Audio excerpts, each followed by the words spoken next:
राजस्थानी भाषा के लिए ये कभी भी न्याय संगत नहीं होगा कि राजस्थानी भाषा को 8वीं अनुसूची में शामिल नहीं किया जाए। आपको एक बात बता दूं कि अगर राजस्थान को भारत के मैप से हटा दिया जाए तो भारत कहीं बचेगा ही नहीं। ये मैं क्यों कह रहा हूं? 1191 और 1192 से पहले 700 साल तक विदेशी आक्रमणकारियों ने आक्रमण किए बार बार, लेकिन यहाँ के वीर पुरुष, चाहे महाराणा प्रताप हो, चाहे सांगा हो, चाहे वो पृथ्वीराज चौहान तक, नाम कम पड़ जाएंगे। मैं खूब नाम ले सकता हूँ। लोग महाराणा सांगा को गद्दार बोलते हैं, लेकिन वही महाराणा सांगा जिसने विदेशियों से भारत को बचाए रखा।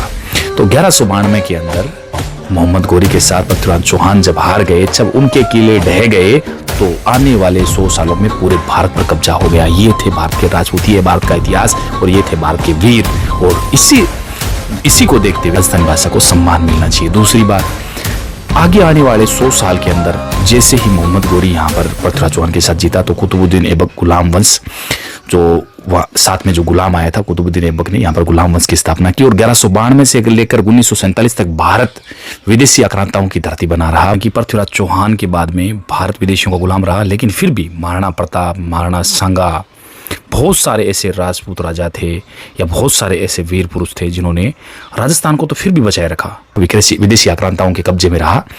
तो आप किस 28 राज्य में ऐसा कौन सा स्टेट है जिसका डेडिकेशन या जिसका इतना समर्पण या जिसका इतिहास इतना मजबूत है, या जिसके वीर पुरुषों की वजह से, जिन भगवान की आप पूजा कर रहे हैं आज, उनकी मूर्तियां भी अगर कहीं खंडित हुई और हुई, वो बात एक अलग मैटर है। बहुत सारा औरंगजेब ने मंदिरों को तोड़ा, लेकिन जो बचा कुचा भी है वो उन इतिहास के महापुरुष जो महाराणा प्रताप है, महाराणा सांगा है और चौहान तक, उनकी वजह से बचा रहा।